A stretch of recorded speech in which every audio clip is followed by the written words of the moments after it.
Good evening. My name is Amy Sangiolo, and I am Vice Chair of the Newton Democratic City Committee and Chair of the new Climate Crisis Subcommittee. I'd like to welcome everyone tonight to another panel discussion about the climate crisis. Today, 30% of Pakistan is being impacted by devastating floods after being ravaged by an extraordinary heat wave earlier in the year.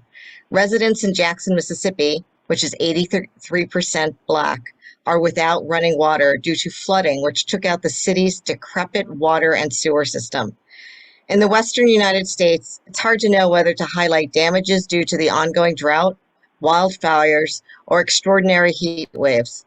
Whether because of the increased incidence of extreme weather, rising or warming seas, the energy crisis caused by Russia's invasion of Ukraine, or any of 1,000 other reasons, people everywhere are recognizing that society has to change its relationship to fossil fuels. But what are the best ways of doing this? What is already being done? What is already being considered at the municipal, state, or federal levels? These are some of the questions we're hoping to address in our panels on the climate crisis.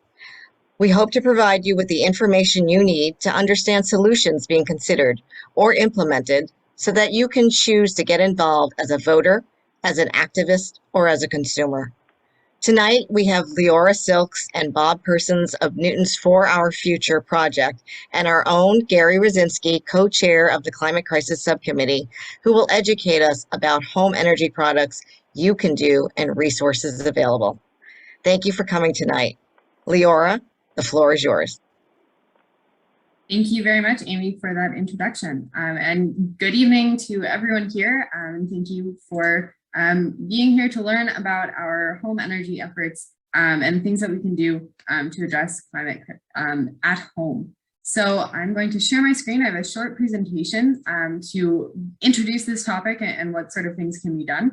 And then I'm going to turn it over to the other two panelists to give you a more in-depth view of an example of one case of what one home can look like. So our campaign is called For Our Future, as Amy had mentioned, and we'll get into why this name and what these four pieces are as we move along. But I like to start with just taking a moment and thinking about, we're talking about our future. So what kind of future do you want from Newton?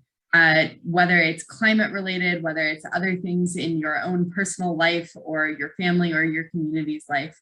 If you want to put something in the chat, feel free, as I'll start continue to talk about, when we're talking about the future, one thing we're talking about is, climate related impacts. So one, that's building our community to use less energy and be more climate resilient as a community. And two, it's the unfortunate reality of dealing with climate change as it is happening. In Boston, that means dealing with larger northeasters, drought as we're in now, flooding of Charles River and other rivers, sea level rise, things like that. But beyond climate, right, there's so much more that we think about when we think about our future. We think about children, we think about education, we think about economic success, we think about building community and having friends and family. And all of these are important, and all of these are related to your home and your house being a place of gathering, of learning, of having that family and friends around. So this is really a core piece of both addressing climate and addressing all of these other parts as we move toward thinking about what you can do in your home, right? Prioritizing those things about cost efficiency and comfort in your own home is also very much a part of our campaign. So a bit of a broader context for Newton is that we do have these goals about climate moving over the next few years. So our ultimate goal of carbon neutrality by 2050 and addressing a variety of sectors. We have a quote from the mayor that I'm gonna pass right now, but you're welcome to read it in the recording of the slide. We have a variety of programs related to climate happening at the city level. And actually, if you're interested in learning more about this, we are presenting to City Council on Monday night at 6:30. The Zoom link will be posted in the Friday packet this week. But we have a variety of these programs. Some are about creating infrastructure, some are about our own city buildings, and others are about helping residents with their own infrastructure, their own homes. And we have specific goals around those own homes. So why are we so focused on houses? Because about 60% of the greenhouse gas emissions across the city of Newton are coming from personal vehicles and residential buildings, right? In a suburb such as Newton, we have a lot of homes and we have a lot of people moving around. And so there's a lot happening in this residential sector. So to reach our goal of carbon neutrality by 2050, we must address this very large sector. There's also a lot of opportunity in this sector, right? Over half of our homes across the city are over 80 years old. So we know that there's a lot of room for improvement and efficiency on these older homes. And our transportation sector, right? We know that people change out their cars every so often. And so there's lots of stuff to be done on both of these pieces. So that's why we have our For Our Future campaign with 4 actions that are sort of these key pieces of making your home energy efficient and using renewable energy and addressing your transportation to help us reach our citywide goals. All of these actions are to some extent structural, right? There are ways to get involved at a smaller, simpler scale. You know, if you're a renter, if you don't really have power over what might be happening in the walls of your home. And there are, you know, certainly larger projects, renovation work that can be done if that is something that you have the power to do. But we're really focused on this structural piece about a project that might take some effort to do, but then will last for a long time. You don't have to be thinking about it. You don't need to wake up every single morning and remember things about your behavior to be, you know, have a climate home. Your house is just set up to be efficient and renewable all by itself. You don't have to think about it. So a little bit more detail about each of these, and then our panelists will go into much more. Our first piece is about weatherization. This is, you know, the insulation in your walls, the sealing of your windows and of your doors. This is sort of the starting place and the biggest bang for your buck. As you're sealing up gaps, you're making your house more efficient, keeping air in and keeping air out. Right, as I had mentioned before, right, we're also thinking about a variety of cost and comfort benefits to each of these pieces, in addition to the climate piece. So everyone can work on this initial weatherization piece by first getting a mass save energy assessment and following up, if possible, or if recommended, with insulation pieces. Even renters can call and do an initial assessment. And we'll get to resources and who to call and what that looks like later on. Our next piece is about heat pumps. This is a heat pump moves energy or moves heat from one place to another, from outside to inside, and it works in both directions. So it's both a heat pump and an air conditioner. And in doing so, it is the most energy efficient way of heating or cooling your home. We think about this after the weatherization piece. So that way you have first made sure that your air is staying inside your home when you want it to stay inside your home. And then you can heat or cool it efficiently, right? If you hadn't done that weatherization piece, your hot or cold air is going to be leaving out the walls and the windows of your house, and it's not going to be working as well. But once you've done your weatherization work, right, thinking about the heat pump, and there are a variety of different types of heat pumps that work for different types of homes, and the incentives for these heat pumps are also, as Bob had mentioned just a few minutes ago, you may or may not have been on the call at that point, but they are going up, and the market is becoming more saturated with heat pumps. So this is the direction that a lot of people are going. The same technology that works in a heat pump for a house also works for water heaters. So if you are in need of a new water heater, which you might be in need of before you are in need of a new heating system, you may also want to look into that. Our third piece of our For Our Future campaign is about how you're getting around. So we're seeing the market do this, you know, without us needing to promote it nearly as much, is that people are moving toward electric vehicles. As gas prices are rising, as maintenance costs, the cost of maintenance on an electric vehicle is much less, because there are many fewer parts. You know, you also don't have any tailpipe emissions. So from a climate perspective, that's great, as well as from a air quality perspective.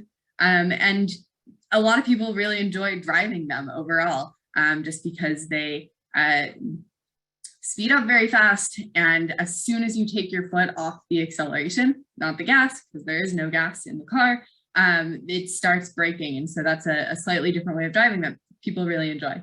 The other thing that I would say about electric vehicles is that we're not just talking about vehicles, we're talking about all sorts of transportation. So when we're thinking about greening our transportation, right, there are so many other ways to do that as well, in terms of biking and walking and taking the MBTA. And we have a lot of those resources in Newton, and we are working on building out those the infrastructure to be doing that better and safer as well. The other thing about electric vehicle incentives, the federal incentives have been drastically changed by the Inflation Reduction Act. So that's a whole nother hour's worth of information on how exactly those changed. And I can also send you the condensed, one-page review of them. But it means that there are a few cars where it's actually better to quick and get the car now before the end of the year. And then there are some cases where it will be beneficial to wait until 2023. There also will be incentives for used cars in some cases starting in 2023. And so just a lot changing right now in terms of the incentives, but kind of the overall piece is that electric vehicles are fairly on par in costs with their combustion engine counterparts. So certainly something to look into at the time of replacement of a car, if that is something in your near future.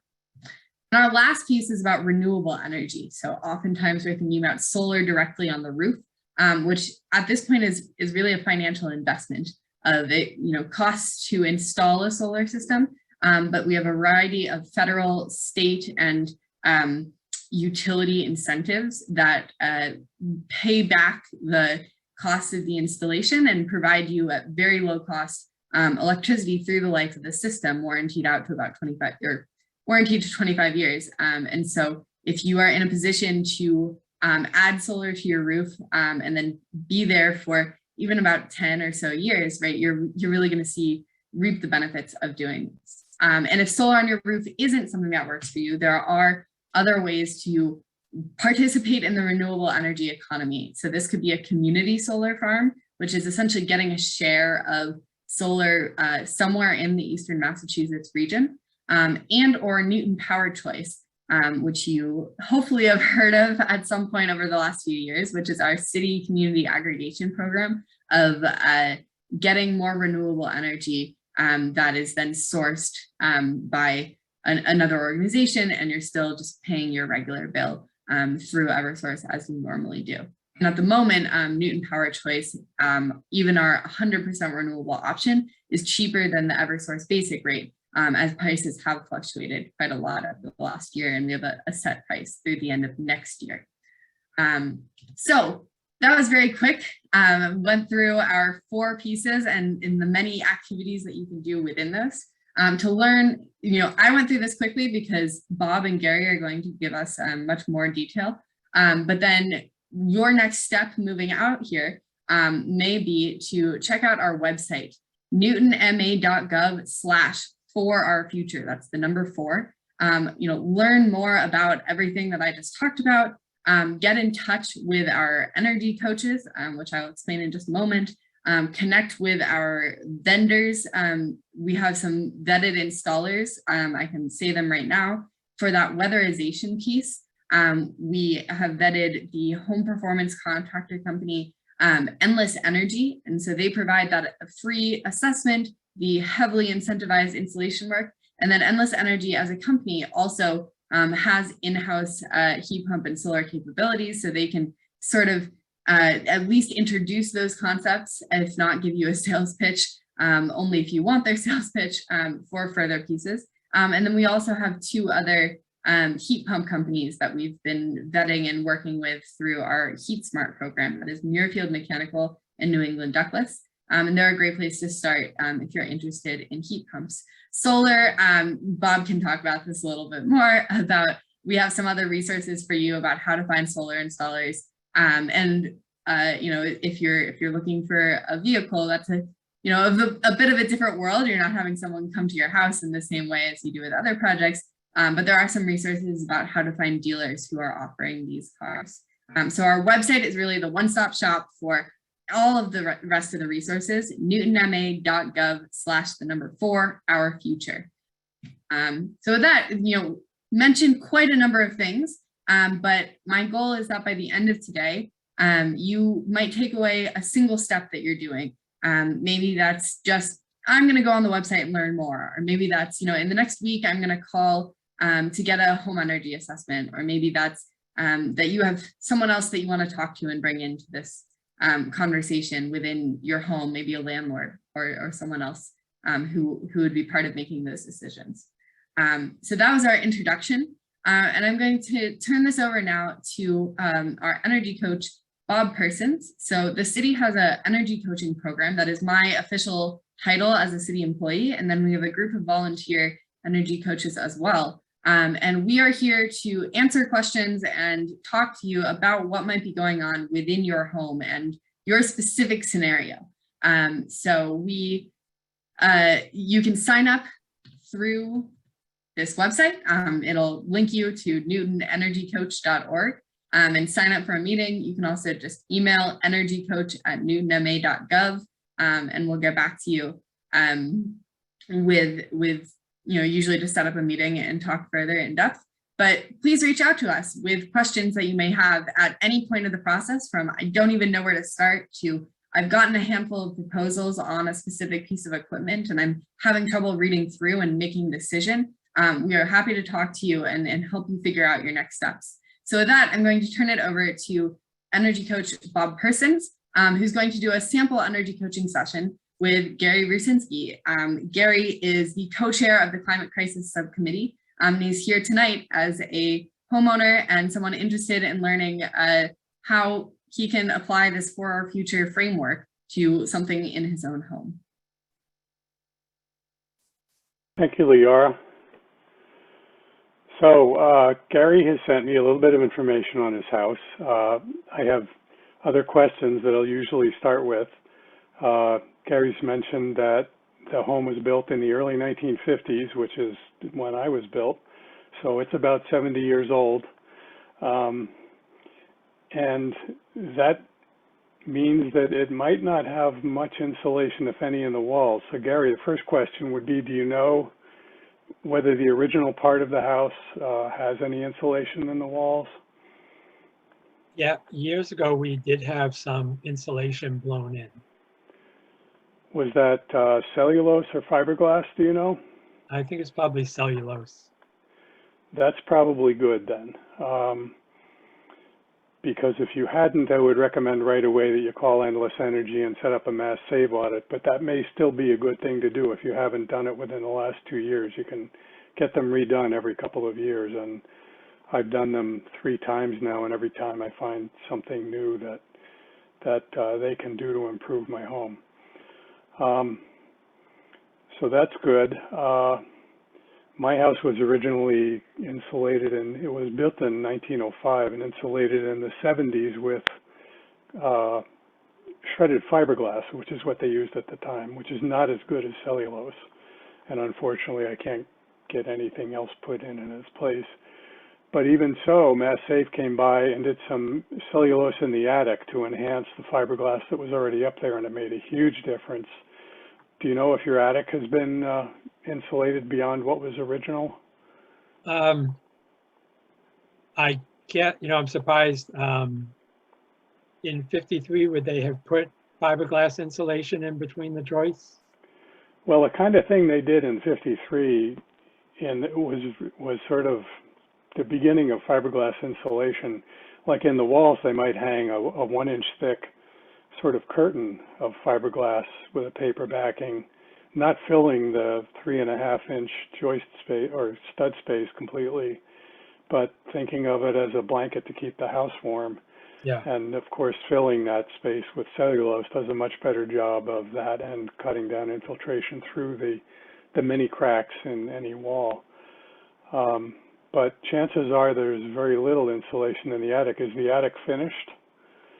No, it's unfinished, and it has the original floorboards, and there is fiberglass insulation between the joists. I just don't know whether it's original or, Mhm. you know, a previous owner might have put it in. And the other thing I'll mention while we're up there is that there's asbestos in my, or not asbestos, but vermiculite in my Mm. attic.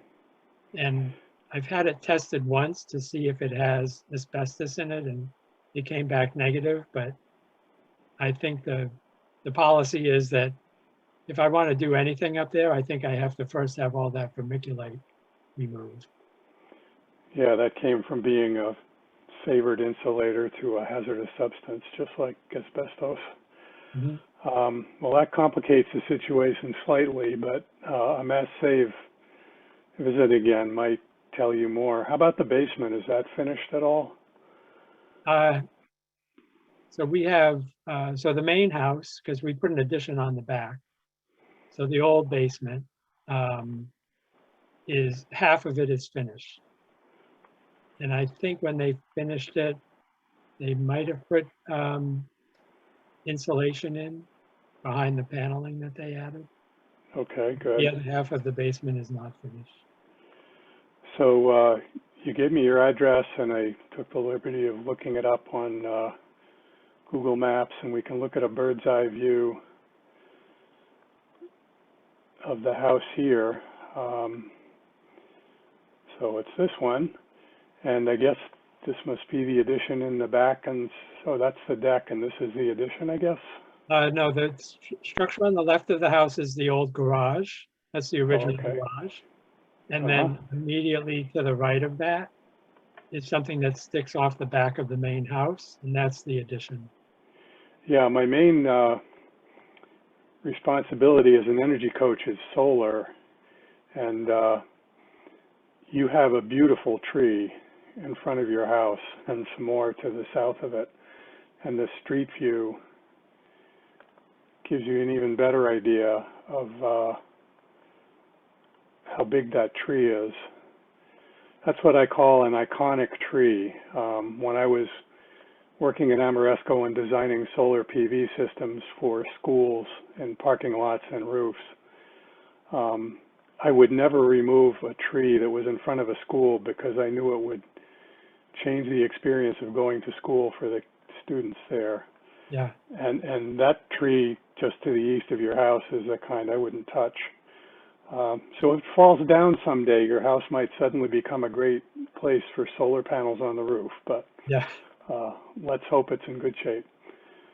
So the street view anyway gives us a rough idea of the structure of the house. You've had the walls insulated already. You have window air conditioners now. I can't tell if you have storm windows from this picture. Storm windows, and also, what's it called? Double clad. Double glazed? We had the windows replaced Mhm. a few years after we did the addition. All the windows in the house? Yeah. Well, you've already done two of the most important things, which are insulation and windows. So Can I let's ask move about, on. can I ask about on the insulation, if you just bring that picture up again? Okay. So the house is a Garrison Colonial, and the first floor in the front is actually brick.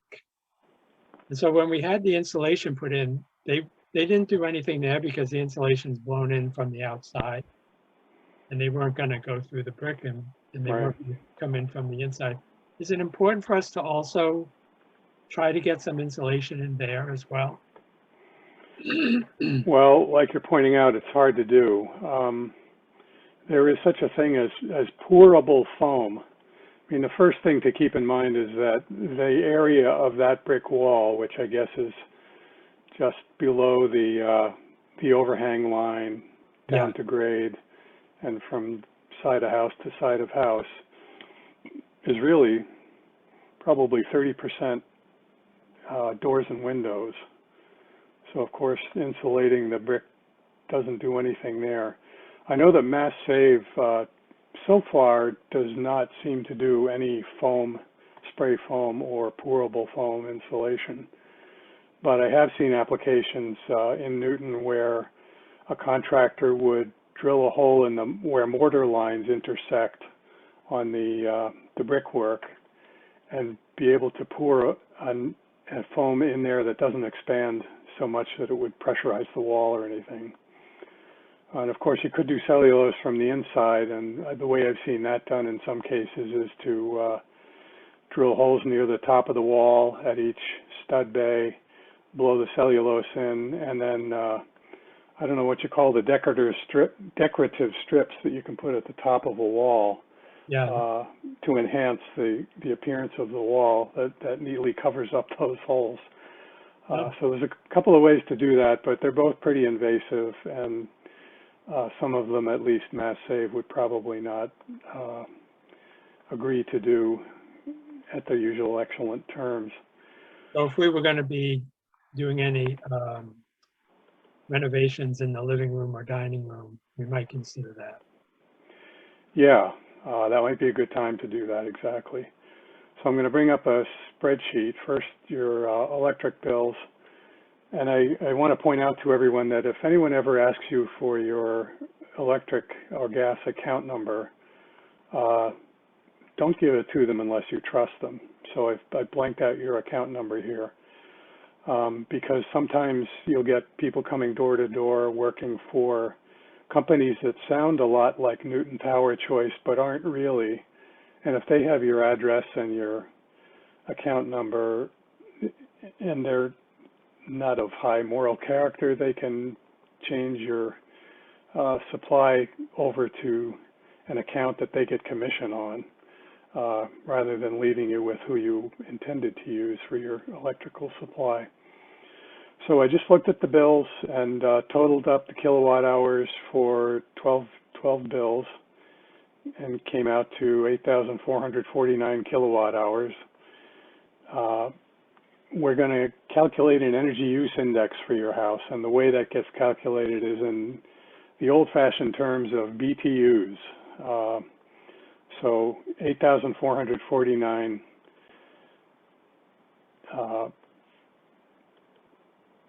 kilowatt hours is 28,829,000 BTU. So now if we switch over to your oil bill, it's kind of hard to analyze oil bills versus gas bills, because gas bills will be every month and oil deliveries are whenever the oil company thinks you probably have room in your tank for them to sell you enough oil for it to be worth their while to stop by. But still, over a period of a year with this many deliveries, we can know that you use about 955 gallons a year, and that comes out to this many BTUs, kBTUs. If we add in the electric that we got on the other spreadsheet and total it up and divide by the 2,023 square feet that the Newton Assessor's Database says your house has, then we get about 80,000 BTUs per square foot for an energy use index, which is on the high side. And you've pointed out that you have not a heater, but a filter for the swimming pool, and that might use some electricity year-round. So that is part of what accounts for that being high.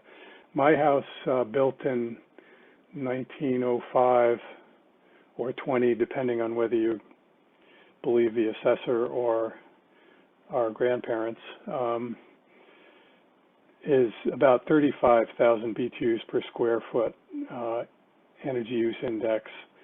And I've done double glazing. We have the insulated walls, very well insulated attic thanks to Mass Save, and the heat pump system that we've had for 2 years, and also solar on the roof.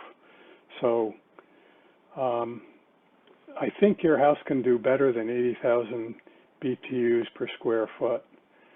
And the trick would be to figure out what we can do to get it there. Something that I always consider important that you may be able to get Mass Save to come look at is in the unfinished portions of your basement. They can look around the edges, the sill. Your house is modern enough to probably have a rim joist, which may not have any insulation on it or sealant. And sealant's the main thing, because the cracks where a floor plate meets a rim joist and the basement ceiling joists come into the rim joist are all places where air from outside can get into the basement. What I found with my house is that when I had the heat pumps put in, they keep the second floor warm all winter, but the first floor needs to use our guest backup a little bit when the temperature outside gets under 25 degrees, and I think that's mostly due to the basement being colder. So I'm actually on my own insulating the basement ceiling and sealing the rim joists with spray foam, because I had Mass Save come in, and the part of the basement where that stuff is accessible was too small for them to want to do that project. So the bigger the project you have, the more interested they are in doing it, and of course they pay 75% of the cost, so it's a very good deal. But I'm going to insulate my floor because I've seen other webinars where people did that, insulate the basement ceiling so the basement can be cooler and the first floor can still be comfortably warm down to a lower outdoor temperature before we have to use any kind of backup. So,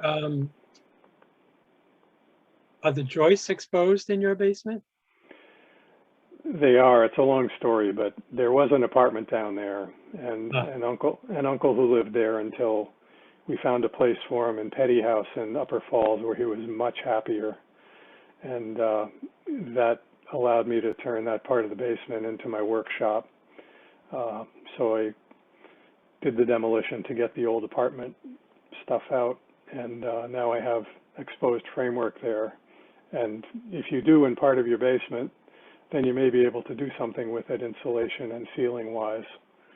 And that you may find makes a big difference because air tends to come in the bottom of a wood frame structure and go up through it in a chimney effect and get out the top. So that's why extra insulation in the attic, especially cellulose that seals leaks, is effective, and why doing things in the basement makes sense. So another Mass Save visit might be in order if you haven't had one within 2 years. Solar, it's probably not a good site, but I'll share one more screen. I did take a look at the utility bill you sent me. Here we go. And I could tell that you were using, again, I blanked off the account numbers. I could tell you were using Direct Energy, Newton Power Choice, and down on the second page, we could tell by looking at the rate, which is here somewhere. Yeah, the 14.357 cents per kilowatt hour. That's the 100% power choice rate. So you are using greenhouse gas-wise the best possible source of electricity for your house, even though you don't have solar on your roof. So that's a good thing. Thanks for showing me that. I know I signed up for that at some point, but I'm not sure that I ever saw a positive confirmation. Yeah, well, that's the thing. I'll put that up again, because if other people who are watching this take time to look at their bills and see anything other than Direct Energy Newton Power Choice there, and thought they were using Newton Power Choice, they might have been tricked by Clear Choice is one of them, or any of several other suppliers that aren't really using New England renewable energy, which is what we want to encourage. So those are the things I can think of to tell you about. Do you have any questions for me? Well, I asked this question about the floor joists in the basement, or the ceiling joists in the basement, because my basement, even in the unfinished part, has a completely closed ceiling. I mean, they put up some sort of a wall board and plastered over it, something like that. that was often done for fire prevention because, and this is about a bone I pick with Mass Save. Mass Save, if you put a heat pump in your house, where the condenser plant is outdoors and all of the terminal units are indoors, like this one above me here, there is no heat source in the basement. And the reason that my auditor gave me for not wanting to insulate my basement ceiling for me was that, well, Mass Save assumes that the heat source is in the basement of the house, which was true and will no longer be true once all our houses are electrified, except that there might be a heat pump water heater, which is actually taking heat out of the basement. So in our older houses, unless we want to insulate and finish the basement and heat them, really the best thing to do may be to separate them thermally from the rest of the house, which is the strategy I'm taking with our house. And the problem with it is that the first step is get everything out of your basement, which when most people think about it is like, oh no, I can't do that. That's impossible. That's where everything is. So, you know, it's not an easy thing to do, but it can be a very effective thing to do. The easiest thing is to start with your attic if Mass Save will do it, and you'll be surprised at how warm your second floor can stay once air isn't leaking out the top of it. Does Mass Save have a program to deal with the vermiculite? I don't know that offhand. Leora might be able to help us here, but I'll jump in with this one. So they have a few different things that may or may not actually be interesting to you. So first, if they will provide some incentive about checking the vermiculite.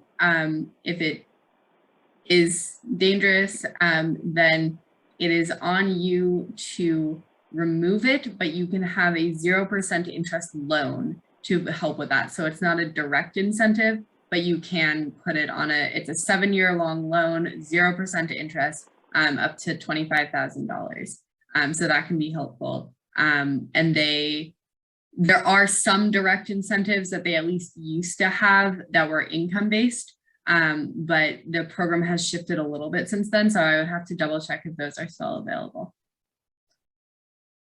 They make the distinction between dangerous and not dangerous vermiculite? So they make the distinction with some of their other barriers to weatherization. I'll have to check on the vermiculite piece, but it's part of the same program for things about, you know, double checking on some other fire and combustion safety hazards, double checking on knob and tube wiring. I don't know if you have knob and tube wiring, but for general knowledge, if anyone else on this call does, the way the system works, right? You have your energy assessment, they notice knob and tube wiring. You have to have an electrician come out and check the knob and tube wiring. If it's inactive, you get from Mass Save, if you move forward with then doing the installation work, you get, I think it's $250 to cover the electrician who came out to test it. If it is active, it's similar to the vermiculite program of they don't have for income-based, if you meet certain income requirements, they do have some actual rebate or grant pieces. If you don't meet the income requirements, then there isn't a direct incentive, but there is, you can apply this 0% interest loan to it. So that's what I was thinking of when I talked about the vermiculite. There's a chance that they just skip that initial testing piece and go straight to you have to remove it. I can look into that for you. Well, it sounds like you've already had a negative on the asbestos content, and Mass Save might blow additional cellulose over the fiberglass that's up there, which is what they did in our attic, and it made a huge difference. We didn't have any vermiculite. But to finish the answer about the basement ceiling, I did have to take down lath and plaster off that were attached directly to the bottoms of the joists, over which an apartment ceiling was added. But so it was a lot of demolition, but it was able to expose them. And that was because originally there was probably a coal burning furnace that eventually got changed to an oil burning furnace that eventually I replaced with a high efficiency gas furnace. So there's been these generations of improvements in greenhouse gas emissions, but you know, trying to get to the point where there are none is the hard part. And when you did the cellulose in your attic, did you lose the storage option for your attic at that point? Well, we didn't really lose any area that had floorboards. We lost area where we could have added floorboards because, I mean, those parts of it are very hard to reach, really. It's kind of a U-shaped attic around a single bedroom that is finished in the attic. And they put very thick rigid foam insulation around the knee walls of that finished bedroom, and a lot of aluminum tape and a lot of foam sealant, and did a really nice job of making that room part of the heated environment in the second and third floors, but isolating the attic from it. So the places where there weren't floorboards, they blew so much cellulose rather. It was like, you know, another 12 inches on top of the fiberglass before it started settling in a little. So we won't use those areas for storage. So where we did have floorboards, they explained that they would just, you know, the cellulose goes in under a lot of pressure, and they just packed the space under the floorboards, you know, by lifting a floorboard here and there, so that it seems to be as effective as the lofty, uncompressed part and the rest of the attic. So they have tricks to get all that sealed and insulated. Okay, so it sounds like I can still store things in my attic even after they do the cellulose. Yeah, you have spaces that have floorboards, especially. Yes, and you know, right now under those floorboards is fiberglass, but it sounds like you're saying the cellulose is better. Yeah, the addition of it may improve the infiltration. You know, where partition walls meet a ceiling on the second floor, there are ways that air can get up where that joint is, and the cellulose helps cut that out and reduce that chimney effect. So it sounds like I need to talk to Mass Save and have them out here. Yeah, and let them be, as you know, encourage them to be as thorough as you can. The guy who looked at my basement and ended up giving me nothing really was very thorough and very efficient, and communicated well, except he's one of those people that doesn't proofread his emails. So, but I could figure out what every word was supposed to be. But he was very good. He was from Endless Energy. So yeah, have them back. Okay. Make them cookies, let them stay. Yeah. I think that's all I have, so maybe we can open it up to questions from the audience. Sure. Should we ask people to raise their hands? Oh, the first question is, does Mass Save do additional air at attic air leak sealing if this was already done once in the past? I'd So say yes. Mass Save will come to your house every 2 years if you would like them to. They may come and say you've done, you know, you meet whatever our standards are currently, or they may say there's room for more work here. So it can sometimes be a question that you want to ask yourself of, is this worth, you know, an afternoon of your time? Because it's no cost to you, but it may be worth an afternoon of your time. Their standard for, is it worth going out and doing the actual work that is there, is the job about $1,000. That's their cutoff, based on how they are getting paid through Mass Save.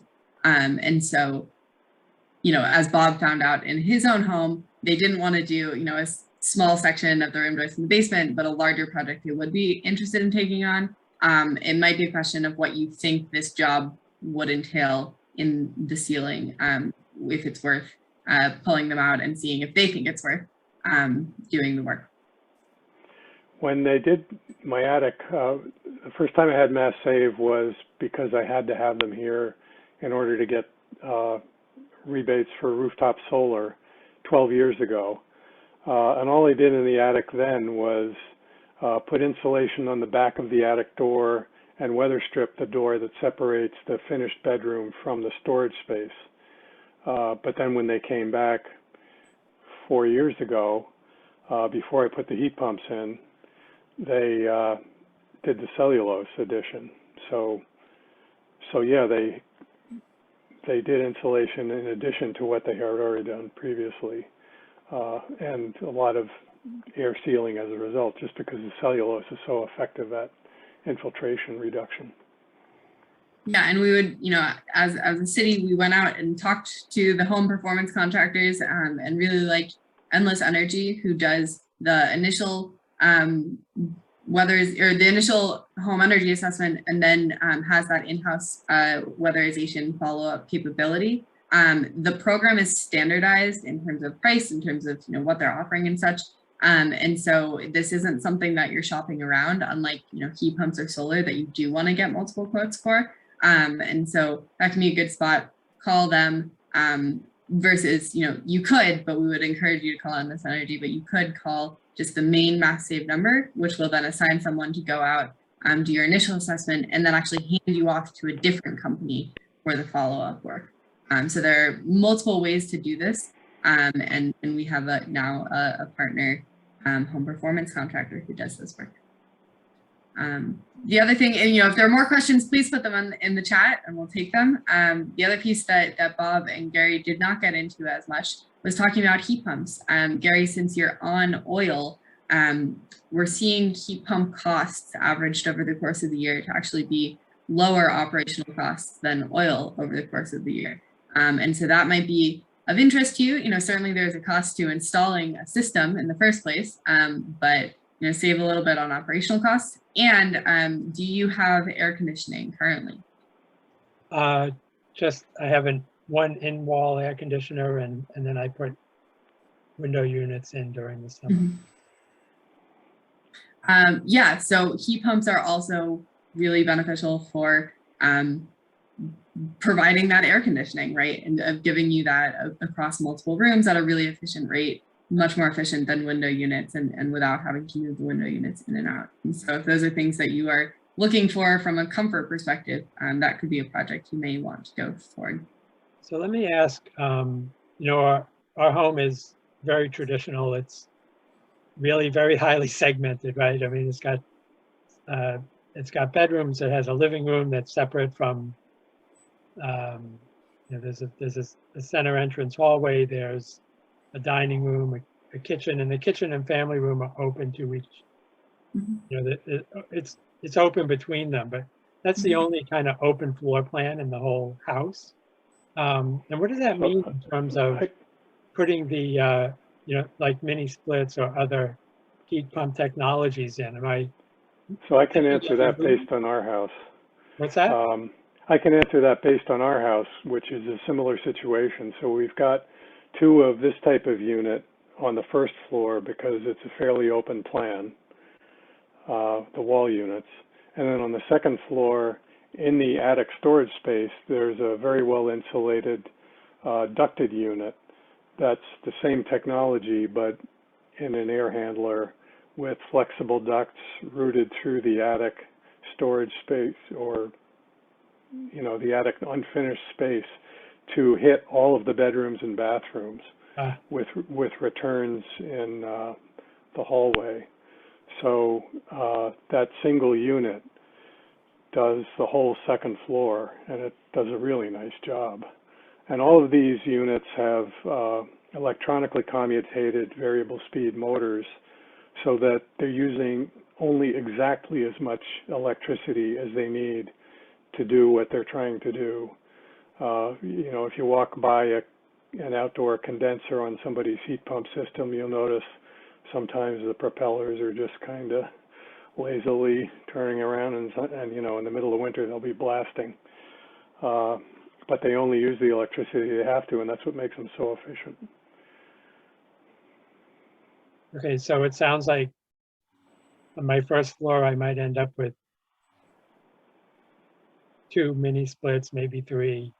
But on the second floor, it would be, did you say ductless or? Well, it's a ducted unit, so So a ducted unit that would handle could all. be serving 5, 6 rooms. Yeah, So yeah, there are these ducted or like mini ducted pieces that you can install. If you have ducts for your home, which you, it sounds like, do not, then you can do a much more easy, sort of swap out just the equipment in the basement and Sure. use existing distribution system. In most cases, don't want to promise that for every case, houses get funky. But as you're talking about an open space of would you say a kitchen and a living room, there's a good chance that, you have one for that space and it will reach. And if you have other doors that you're keeping open, 99% of the time, there's a good chance it can reach into there as well. Bathrooms, oftentimes you don't put heat pumps in at all. And you, either have existing things or heat from other rooms, or sometimes people add just small electric resistance strips just for that room if they're really fully removing an existing system. And as Alex just put in the chat, important to know that we call these units because they are working both directions. And it's so in heating mode, you're going to have your evaporator and your condenser, and then in cooling mode, you're going to switch spots. So, Sorry, Alex, condenser is just a generic term. I can't, outdoor unit doesn't roll off the tongue quite as well. Yeah. So a few more questions that I do want to make sure that we're getting. Starting from the top of our energy assessments, like roadmap plans, to figure out what you're doing first. To some extent. So the reason why we start with energy assessments is sometimes they can be roadmaps, and especially, because we are partnering and working with Endless Energy about making sure that when they're doing an assessment, they really are touching on these pieces, beyond weatherization and to, as our For Our Future talks about, into other sorts of technology to bring that up as things that you may or may not be interested in. They also, but the other reason to start with them is that doing this weatherization work and doing the assessment of your home is a really good place to start no matter what else is going on, right? If you have opportunities to insulate, it's not like you're waiting for your walls to fail as the same way that you're waiting for a heating system maybe to fail, right? You have walls, you want to be doing something with them. That said, right, if you're doing a more significant renovation project where you're tearing down walls or building new ones, right, that is also a really wonderful opportunity to bring in some of these other pieces or just make sure that a larger project is being as efficient, energy efficient as possible. So that's kind of why we start with the energy assessment. Second question about conflicting information. How tight should a house be with insulation? About making sure the building can breathe. So with an old home, it is very rare that, or like extraordinarily unlikely that you will reach a point where you will need that it won't be able to breathe, right? With the best insulation that we can work on, the best air sealing possible, old houses are going to continue to have leaks. And so it's not really a concern if you are working on a home built, say, in the 50s. If you are building from scratch today, oftentimes people are thinking about this, about sealing and building from, when you have the opportunity to start with nothing and build from there, of building these extraordinarily tight homes that really aren't breathing and are keeping air in and out. And in those cases, they add in mechanical ventilation to allow for airflow at the amount that, is necessary for healthy people to be living in those homes. So old homes, not a concern because you're never going to reach that level. New homes, that is something that is taken into consideration. Yeah, the average old Newton home will have a couple of bath exhaust fans and a range hood fan and a dryer that's pulling air out of the basement and various other ways of inducing air to come into the house to replace all that exhaust. So you have to get awfully Lots of tight. holes.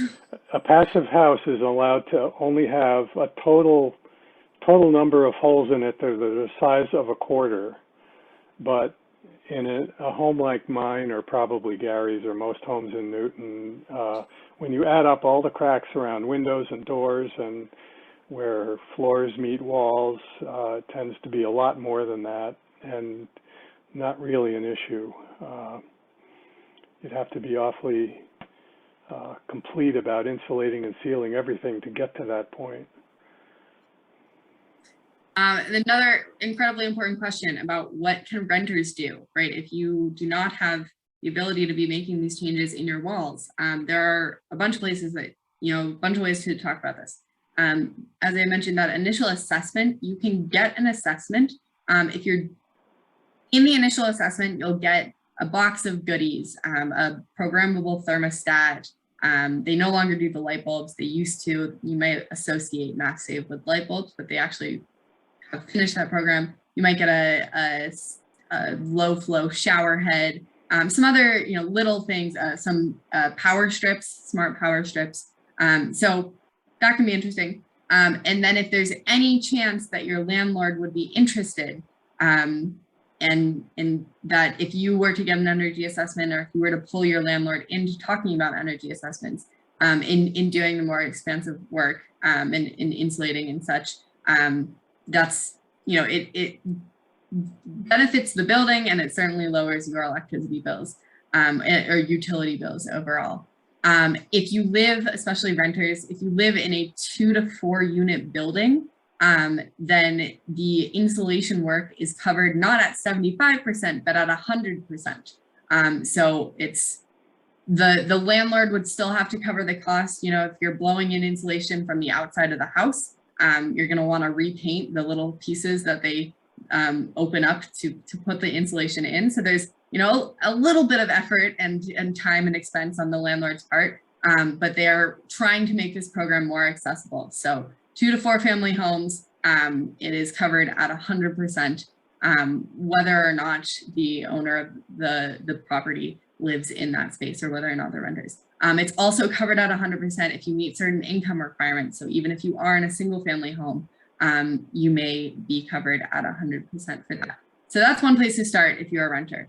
The other piece is that, heating and cooling is going to be a little bit more difficult, because that's, a system that is expensive to deal with.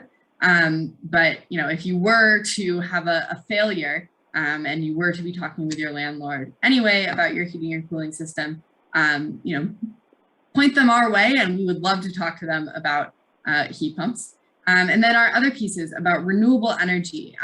The Newton Power Choice, as we've mentioned and we showed on Gary's bill, if you are the one paying your electricity bill, you can be on Newton Power Choice. Doesn't matter who owns the home. So that's one thing that you can do. And then the other piece of that, that is something you can do parallel. And actually, if it's easy to pull up the electric bill, I'll show you what this is doing. But I had mentioned really briefly community solar. So that's where you are essentially paying for a share of solar that is produced somewhere else in the Eastern Massachusetts region and going into the grid. And the credits from that solar are then going to end up on your bill.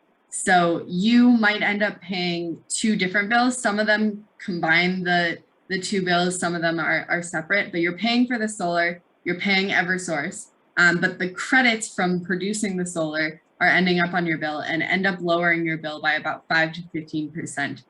So that can be a great improvement for both you and the world, of getting more renewable energy into our grid. And Bob, if you scroll down, these programs are different than Newton Power Choice. So if you zoom in a little bit, it's not going to show up here because it's a separate solar piece, but you have this supply section, which is about your supply, and that's where Newton Power Choice shows up. And then if you have solar, whether it's solar on your roof or community solar, it's going to add a 3rd section to this charges for electricity piece. That's going to include your net metering charge. So that's your discount for having produced renewable energy. So two separate programs, both accessible to anyone who is paying electricity bill, no matter who owns the home. So one more question of